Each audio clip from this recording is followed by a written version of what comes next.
Where'd he go? Please have a seat.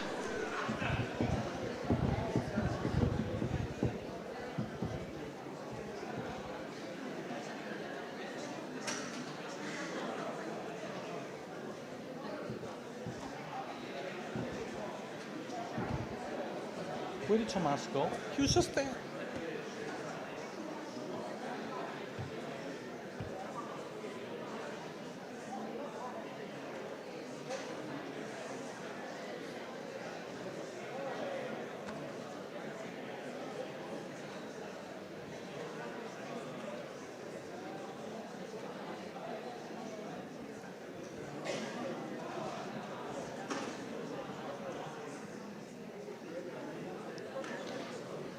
Welcome back, everyone.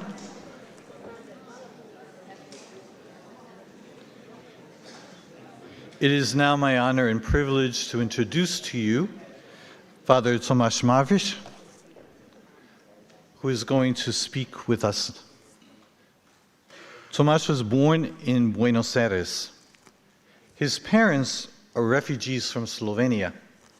When the communists took over that country, they were forced to flee.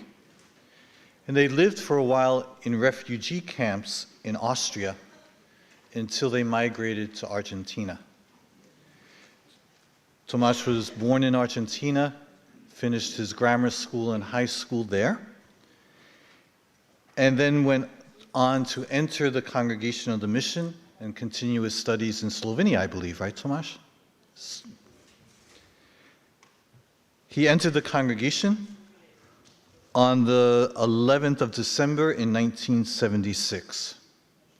And he was ordained a priest on the 29th of June in 1983. He has had quite a missionary life, serving in Canada, in Slovenia, in Russia, in Siberia, and in the Ukraine as vice visitor until he was elected our Superior General of the Congregation. He became Superior General of the Congregation of the Mission on the 5th of July, 2016. And it is now my privilege to invite Tomaž to speak to all of us, continuing that theme of dreaming for our future. Tomaž.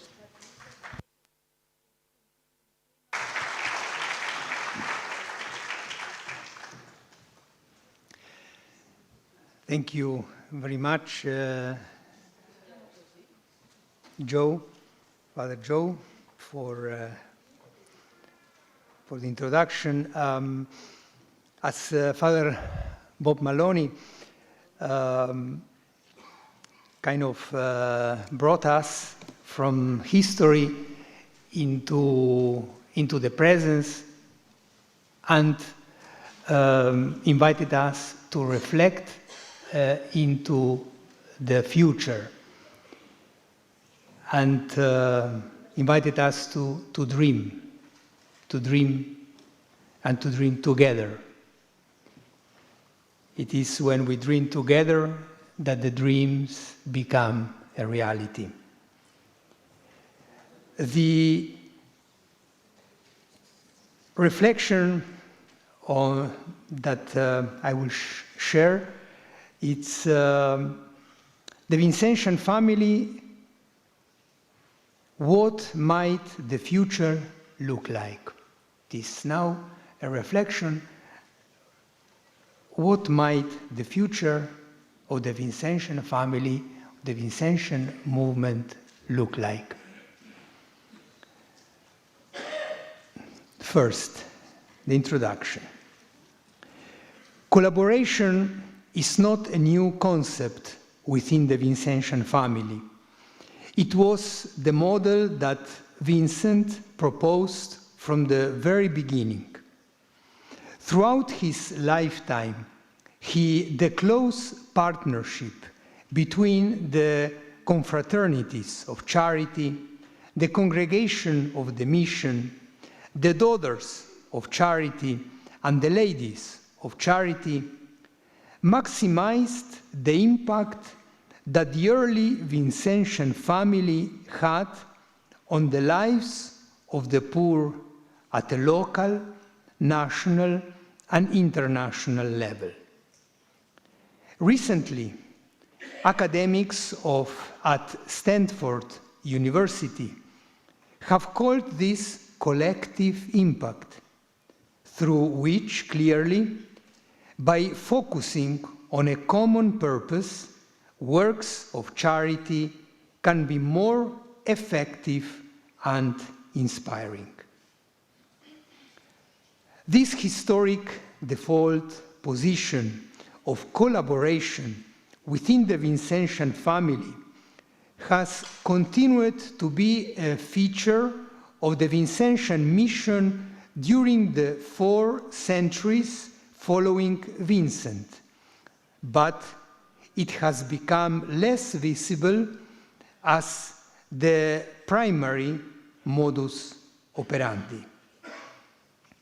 In part, this is because as time went on, the founding congregations and lay organizations became more and more focused on dealing with addressing the overwhelming needs of the poor, their primary mission in the locales in which they were founded, and were often the only Vincentian presence there. Over the past 400 years, the Vincentian family has grown rapidly from a small, closely knit group of founding members into the complex global network of religious congregations, lay associations, and charities that it is today. The absence of a formal meeting place which brought all parts of the family together in order to build relationships, share ideas, and agree on common goals was identified as a clear gap when the concept of the wider Vincentian family began to take shape. With this in mind, a Vincentian family office was established under the Congregation of the Mission in Rome in 1995, and in 2015 was given an independent structure in Philadelphia in order to give the entire Vincentian family greater ownership of it. This was announced by the Superior General, Father Gregory Gay, in his letter on Pentecost 2015. It began to explore how we might collaborate and communicate better. The question facing us today is, where do we go from here? How do we build on bringing the Vincentian family together? What are the environmental issues facing the Vincentian family in the short to medium term? How might we respond to the changing needs and the changing dynamics within the Vincentian family itself? What direction should the family take in its service projects for the poor? What issues should it focus on? How do we fund the Vincentian family office and common Vincentian projects moving forward? My reflections are shared with you in the hope of generating discussion as to how the Vincentian family may grow and how the Vincentian Family Executive Committee and the Vincentian Family Office can support that growth during the next period of its development. It is not trying to dictate a path, but rather examine possibilities. Second, context and questions.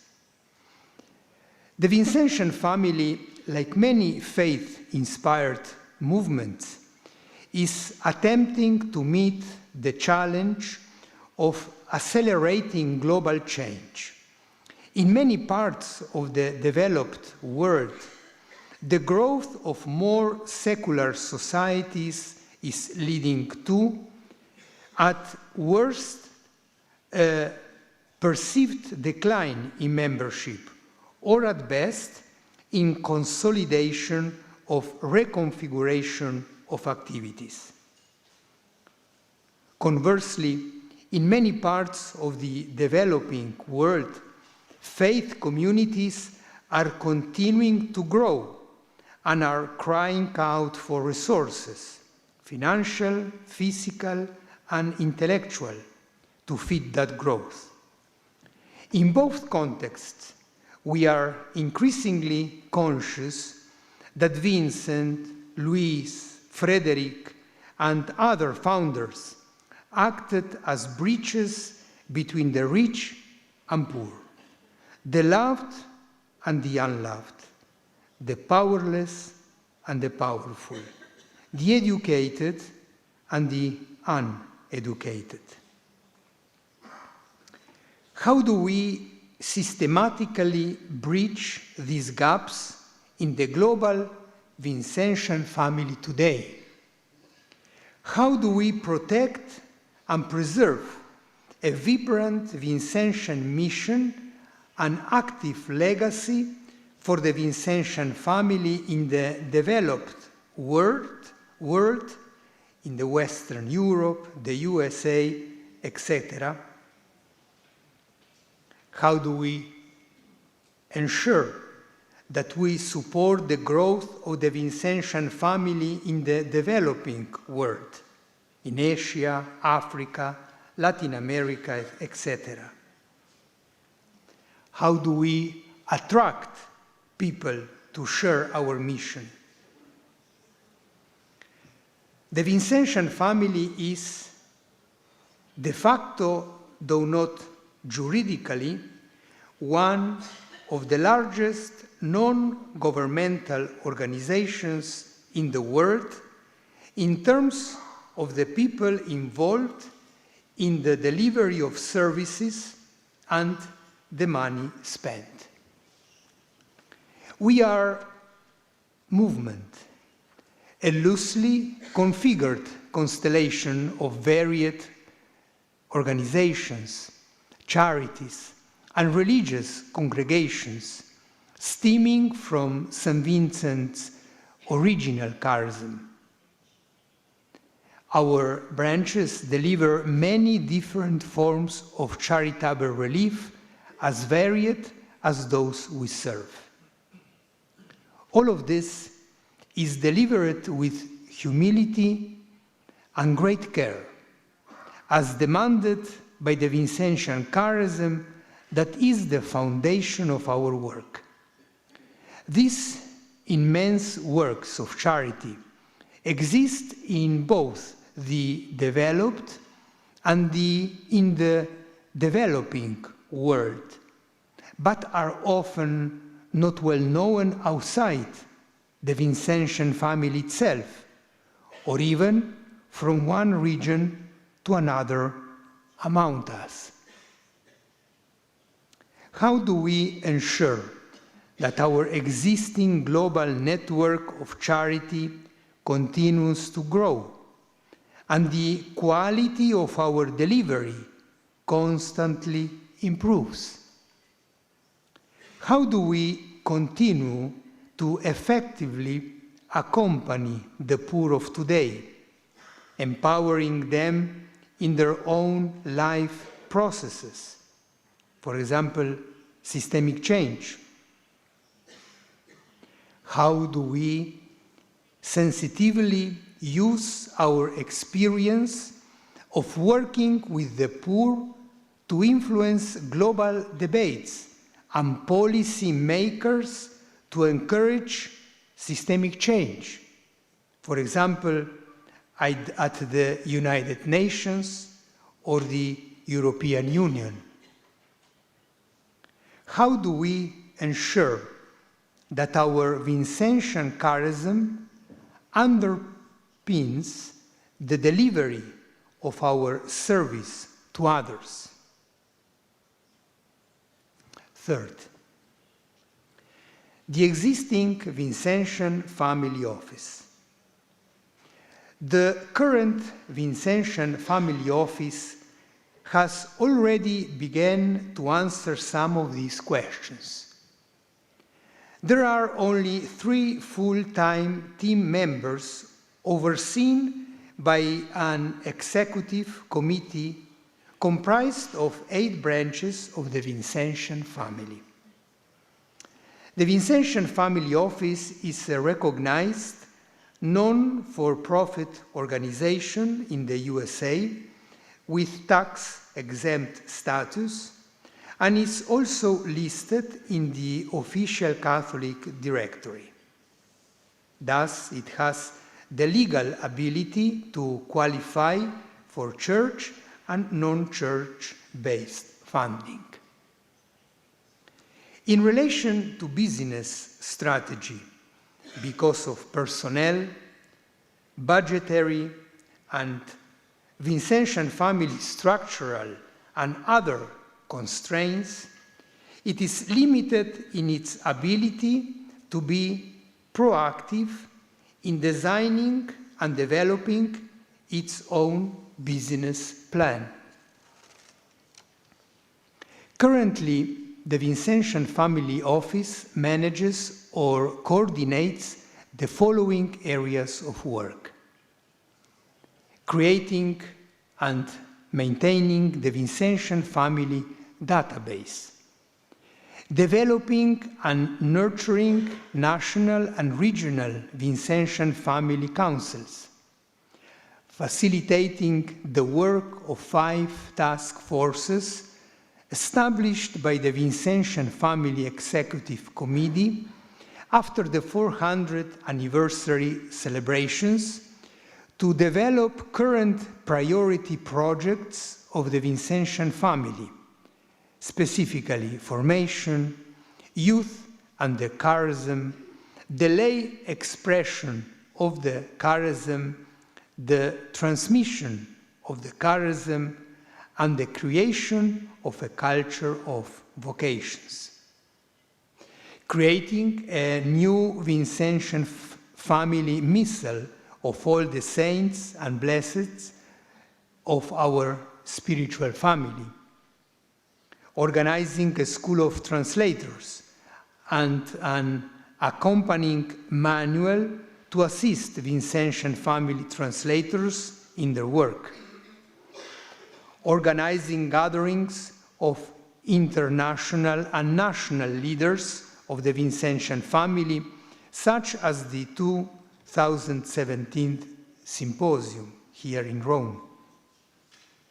Organizing the Vincentian family events, such as the Film Festival, and organized in 2018 also here in Castel Gandolfo, and the Music Festival. Coordinating 5 international Vincentian family commissions, overseeing designed projects of the Vincentian family, such as the Vincentian Family Haiti Initiative, creating and managing online networking and knowledge-sharing resources, such as the website, social media outlets, etc. Creating networks among the branches of the family internationally and in their local missions. Providing resources, either online or in person, to branches, national councils, and other Vincentian family organizations. Coordinating the translation of many Vincentian family projects including most recently the symposium books. Organizing the international pilgrimage of the relics of St. Vincent de Paul. Identifying new areas of concern for the growth of the family and planning strategies for addressing them for the Vincentian Family Executive Committee. Despite the small team and limited resources, the current Vincentian Family Office has delivered some very positive and impressive outcomes. Our knowledge of the current global Vincentian family has grown significantly thanks to the response of the superior generals to the overtures by the Vincentian Family Office team. The commitment of the Vincentian Family Executive Committee to the global Vincentian movement has enabled the creation of many new initiatives for the service of those living in poverty. Meetings of the Vincentian family, both internationally and nationally, are now commonplace. Internally, as a Vincentian family, and externally through social media, our identity as a movement has grown. The question is, where do we go from here? What can we learn from our experience to date? How can the 160 branches of the Vincentian family, the Vincentian Family Executive Committee, and the International Office address the challenges previously mentioned? Fourth, some ideas. Our challenge is to develop a comprehensive strategic plan which includes a detailed organizational budget and advancement initiatives. This plan is to be collaborative, mutually benefiting both the Vincentian family movement and the branches of the family. This form of working, serving the needs of a group, already exists in different forms.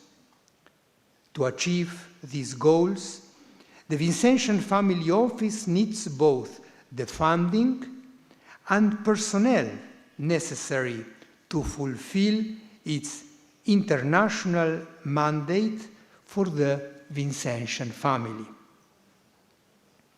There are any number of models that may be considered to move the Vincentian family movement forward in these directions.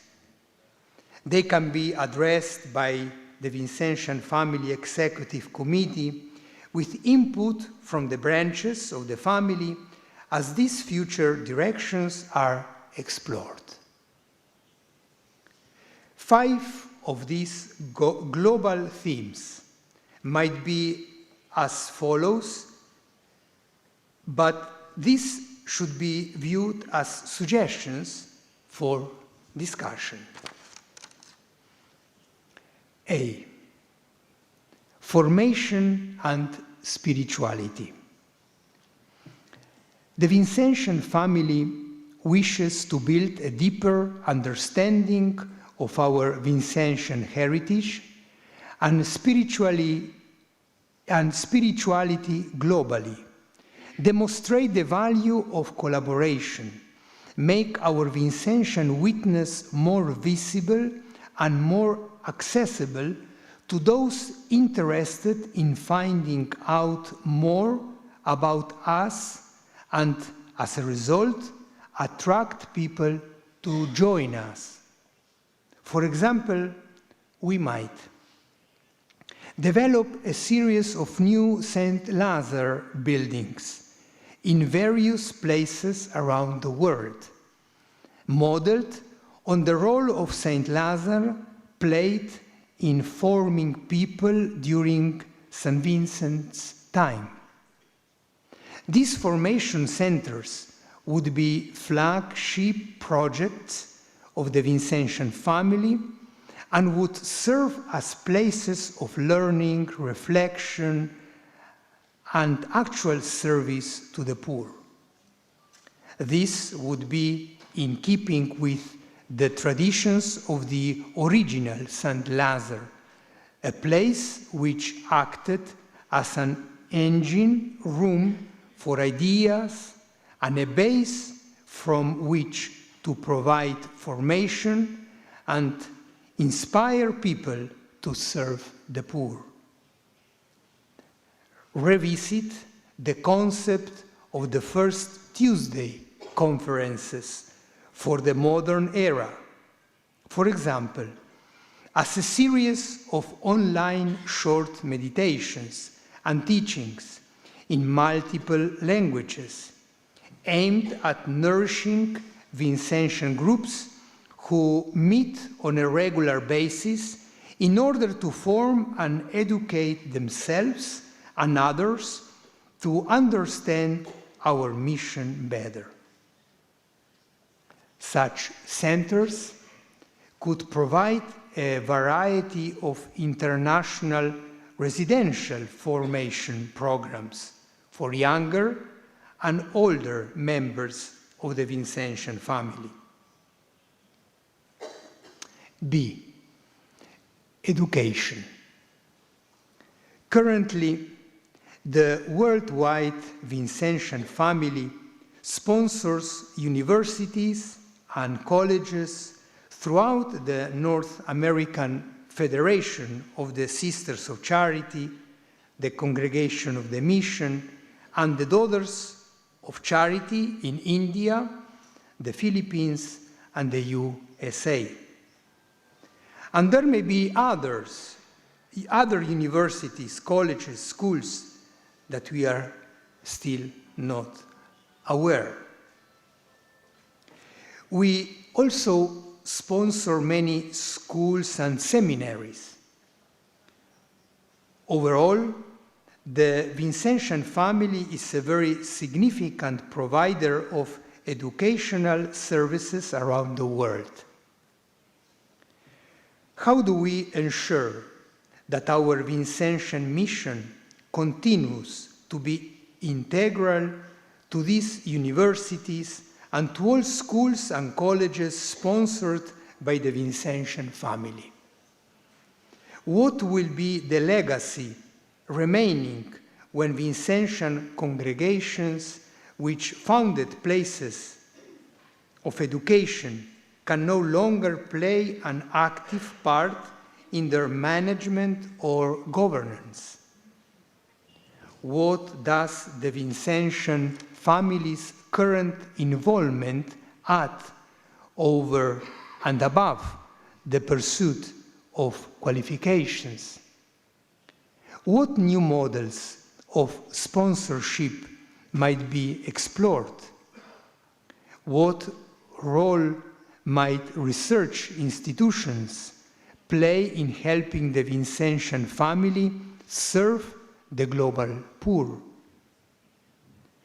Might we, for example, bring together existing experts to share their experience of promoting the Vincentian mission in their institutions and explore models of best practice which enshrine our Vincentian values in relation to governance and management? Design an international training module or immersion experience for those involved in Vincentian education. Develop resources that allow this mission to be explained and experienced by staff and students. Create a forum which would support and advise on the growth of new universities, schools, and seminaries across the world. Engage with the universities to map how their respective research departments already assist the poor and examine how they might help the global Vincentian family advocate on identified issues of systemic change. Enlist the help of the universities in developing a core training program for members of the Vincentian family, including areas such as collaboration, systemic change, business planning, fundraising, etc. Remember to ask those who are poor what they need, see as valuable. We can learn much from them if we listen to them. Health. C.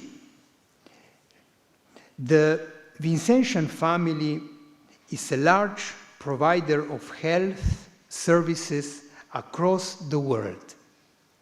Many skilled practitioners might advise on a strategy in this domain, but we might look at the following areas as a starting point for discussion about the Vincentian family and health. Questions like those listed in the section above on education, concerning governance, management, legacy, and mission might be revised here as well. A forum of experts might be created to support and advise our family about newly proposed health initiatives. As healthcare programs grow at our Vincentian family-sponsored universities, research projects on health issues might be identified in order to influence systemic change. D. Action-based initiatives of the global family. The Vincentian Family Executive Committee has focused on some action-based initiatives in keeping with the spirit of our founding mission. In particular, the FamVin Haiti initiative and the FamVin Homeless Alliance have actively engaged the Vincentian family in collaborative work to serve the poor. The Vincentian family might wish to consider other global projects. For example, how will the Vincentian family respond to the call of Pope Francis and Laudato Si to swift and unified global action in relation to environmental degradation and global warming? What might the Vincentian family do to join in this cause to safeguard the future of our planet? Human slavery and people trafficking is one of the great evils of the modern age. As an international network, what could the Vincentian family do or do more to be more effective in combating this evil? E, disaster relief. The Vincentian family has a long history of responding to international disasters across the world. This is usually built upon the foundation of Vincentian communities located in the countries where disasters take place. There are many examples of excellent work being done with victims of the earthquake in Haiti, floods in India, typhoons in the Philippines, and earthquakes in Mexico.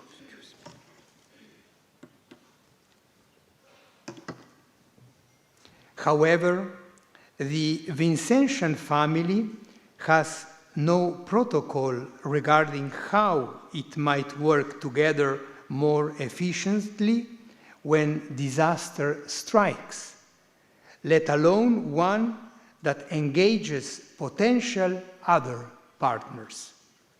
To respond to disasters more effectively, might we bring a group of experts together to devise a protocol for how the Vincentian family might work together and agree on a joint strategy for when disasters strike.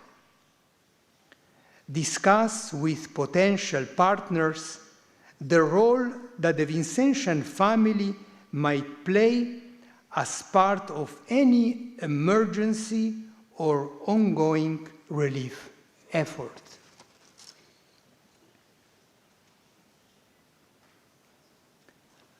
And to close the sharing, the reflection, fifth summary. The Vincentian family movement, through the work of the Vincentian Family Executive Committee, has grown in its sense of purpose and identity as a family. Since it is always good to review progress and adapt, we are, at this time, engaging in the process of thinking through the next stage of development and how we might support the different dynamics across the world.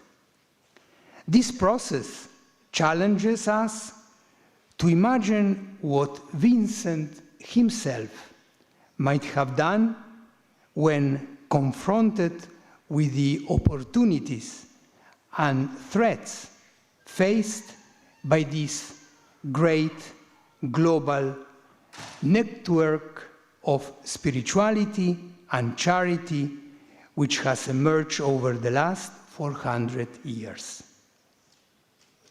The ideas might serve as a stimulus to encourage some further creative thinking. They do not represent the only way forward. Rather, they are a starting point for a much longer discussion and period of discernment which should be open to the whole Vincentian family. Thank you.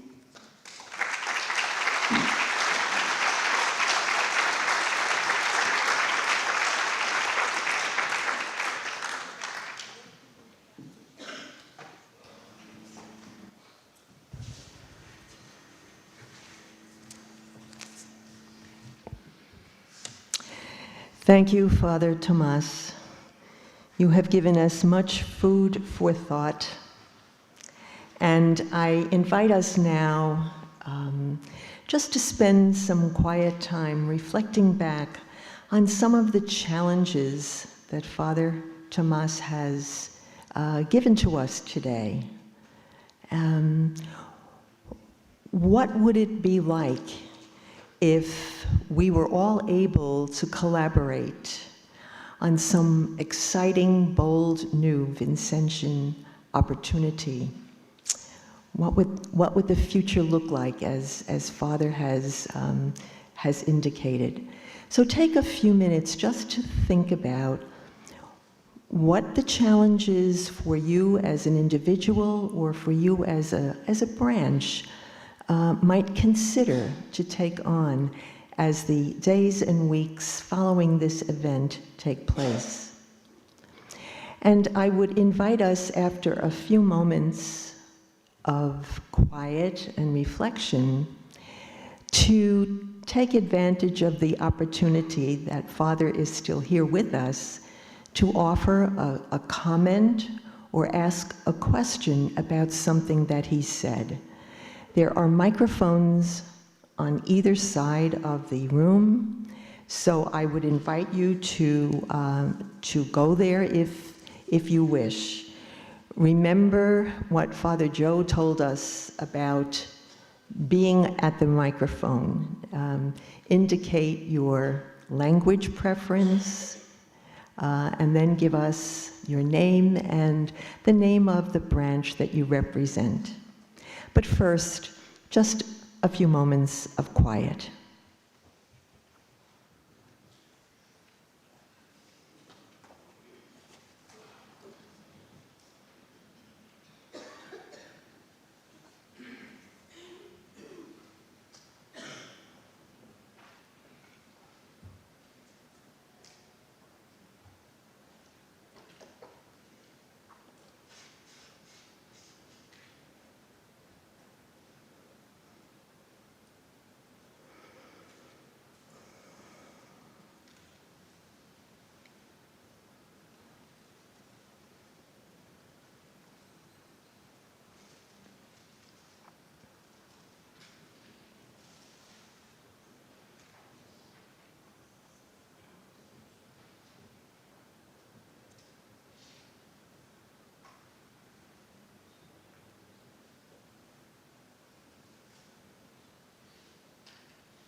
So now I invite you, if you have a question or want to make a comment, to go to one of the microphones on either side of the auditorium, and we are eager to hear what is in your heart right now.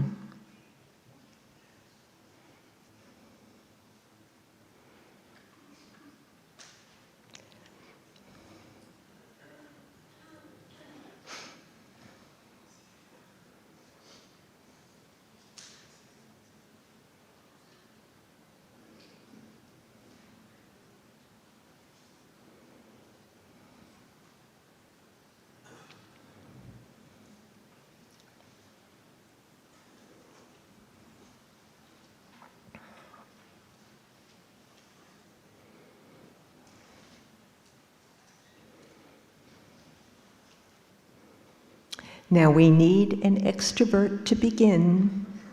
Where are you when we need you? Thank you.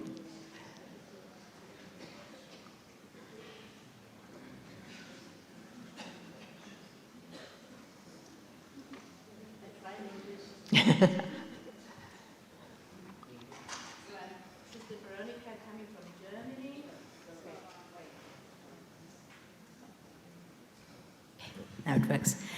Sister Veronica speaking for the Strasbourg Federation of Sisters of Charity. I have a remark, and it's connected with a question. In our environments, in Germany, also in France, in Austria, what I can see, there's one field that had not been mentioned now expressly. So you mentioned formation, you mentioned education, you mentioned health. That's the classical fields. But there's one field we discover that becomes more and more important. That's the field of spiritual poorness. The people don't find their faith, they don't know how to proceed in finding God for her life. So I think that's an important challenge for us as family as well in the upcoming time.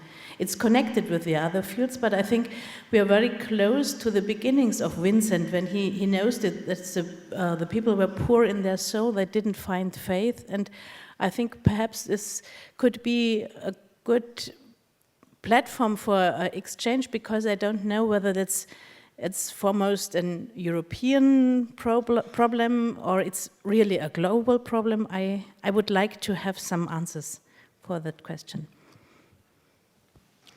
Thank you very much for the question and the remark. As you said, the question was not mentioned separately, but it is involved in the other area, especially when we take Vincent.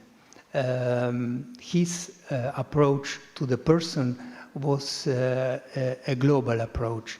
It was, and his experience in 1617 was the spiritual abandonment of the people, and then at the same year in Châtillon, the material, the physical abandonment. It means this. I think we need to carry on very clearly as a heritage that we received from him. That's why, for example, as you mentioned, Europe, and it's not just Europe. It's also other countries. We are here present from so many different countries, and in fact, the persons who come from other continents will be more appropriate to answer that question. But it is not just Europe at all. But yes, as this reflection of how we can grow, how can we improve to be more effective and effective as the Vincentian family, as a movement, I think we need to have that for sure very much present. For example, Europe, as you mentioned, we know that Europe, it is a big challenge. It is a big challenge, not maybe that much, or maybe just on the material, but we know the spiritual part very, very much, a very big challenge. And how wonderful if we can really increase our formation, our spirituality, our spiritual formation, and then be those who will be part of the evangelization process or re-evangelization to what already John Paul II did talk about so much, and then now also Pope Benedict XVI and now Pope Francis. I think it's a wonderful way that our charism can be a tool also for re-evangelization, if we talk concretely of Europe. Okay. Thank you very much, Father. Thank you. I think now, as we are ending a very full and very wonderful day, it would be remiss of me not to leave you with some housekeeping details. So I would like to do that right now before we have our closing prayer. Tomorrow, Mass is going to be celebrated at 8:30 in the Church of Divine Mercy, which is the white church around the corner.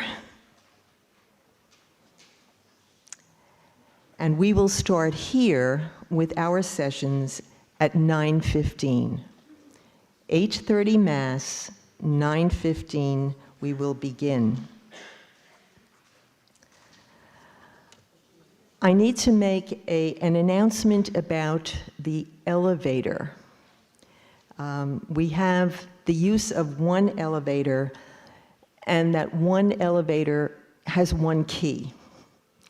So the elevator will be available after Mass, after we leave Mass, until we start the session here at 9:15. And then when the session is over at lunchtime, we will have the use of the elevator again.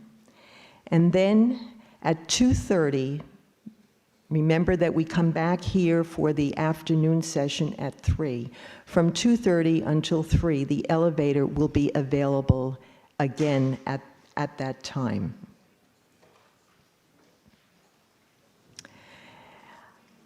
I have here a copy of the souvenir that we are all going to receive from our visit to the Vatican today.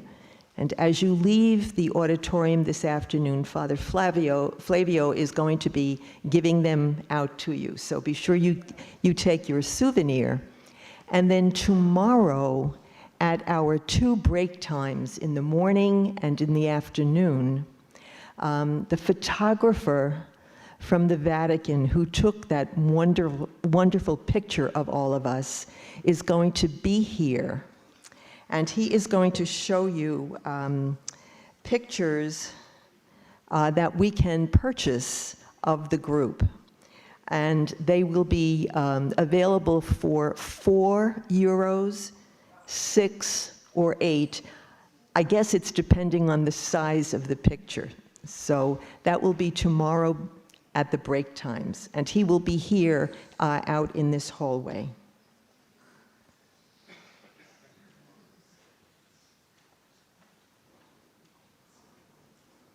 Remember, before you leave today, you must return your headsets.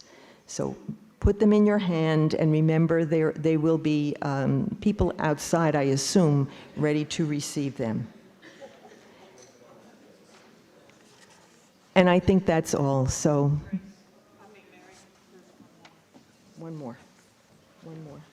Sister Valentina needs to come up and speak about dinner tomorrow for post-Soviet.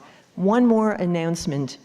Sister Valentina will speak right now about the dinner on Thursday for the post-Soviet bloc. Grace said thank Tomaž. Okay. Okay. Parlerò in italiano. She will speak in Italian. The participants of our group understand better the Italian language. As from East Europe, all the representatives, general representatives, know the congregation, but she doesn't know if there are members of lay institutes, participants as Eastern Europe post-communist countries. Tomorrow evening we will have a dinner together with the sisters at VFEC 28, and we have to know how many participants there will be, to know how many portions of dinner. And during the dinner we will have a meeting about the present, our present and our future. We still don't know all the members of the group, but only some sisters from Croatia, Slovenia, Slovakia, and Ukraine. and maybe we hope there are other members, so that we can share a small piece of our of our preceding moments of communism, how we survived, but especially the main point will be our present and the future, collaboration, and what we can do together to understand how many we will be. I will stop at the exit to communicate how many we will be at dinner tomorrow. It will start at 7:30 and end at 8:30. Thank you. I wait for you all at the door, at the exit. Thank you, Sister. And just before we have our closing prayer, I'd like on your behalf to thank Father Tomaž once again for being with us and for the challenging talk that you have given to us. Much, much thanks for it, and we appreciate it.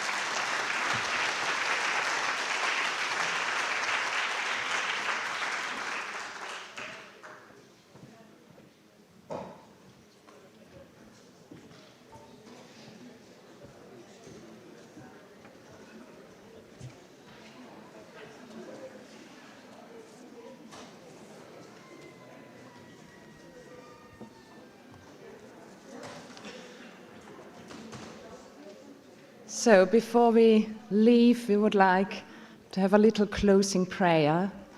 And you find the readings and the hymn we are going to sing in your booklet. You have it in your papers. So just look for it. You find the reading in your language and the final hymn.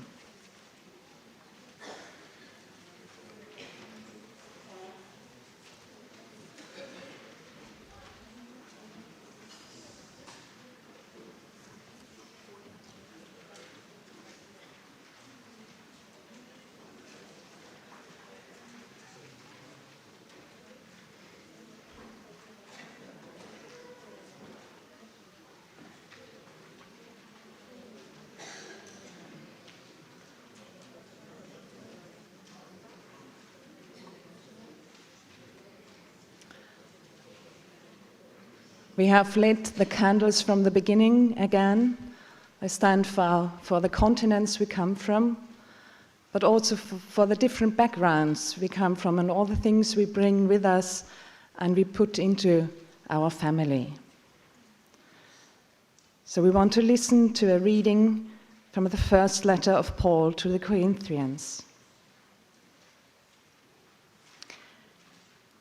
Now, there are varieties of gifts, but the same Spirit. And there are varieties of service, but the same Lord. And there are varieties of activities, but it is the same God who empowers them all in everyone. To each is given the manifestation of the Spirit for the common good. All these are empowered by one and the same Spirit, who apportions to each one individually as he wills. The word of the Lord.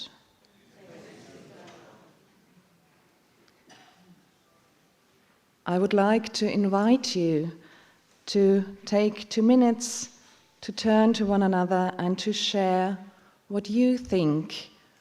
What is the greatest gift we have received from Vincent? What is the greatest gift, what we think, what we have received from Vincent? Just turn to your neighbor and share what you think.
It seems as if you have found quite a few gifts.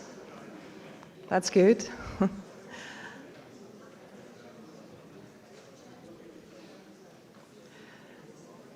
And as we go along together, we hope that we will be able to pass on all these gifts we have received ourselves. And we would like to end this day singing together in different languages, actually, just joining together, trying to sing the same hymn, like a Pentecost event. Für die Deutschen, der deutsche Text passt nicht wirklich auf die Melodie, also bitte eine andere Sprache wählen, mit der man mitsingt. So the song is in your booklet as well, and just, join in your language. We are marching in the light of God. We are marching in the light of God. We are marching in the light of God. We are marching in the light of God. We are marching. We are marching in the light of God. We are marching. We are marching in the light of God. We are marching in the light of God. We are marching in the light of God. We are marching in the light of God. We are marching in the light of God. We are marching. We are marching in the light of God. We are marching, we are marching, we are marching in the light of God. So thank you all and have a nice evening and see you tomorrow morning.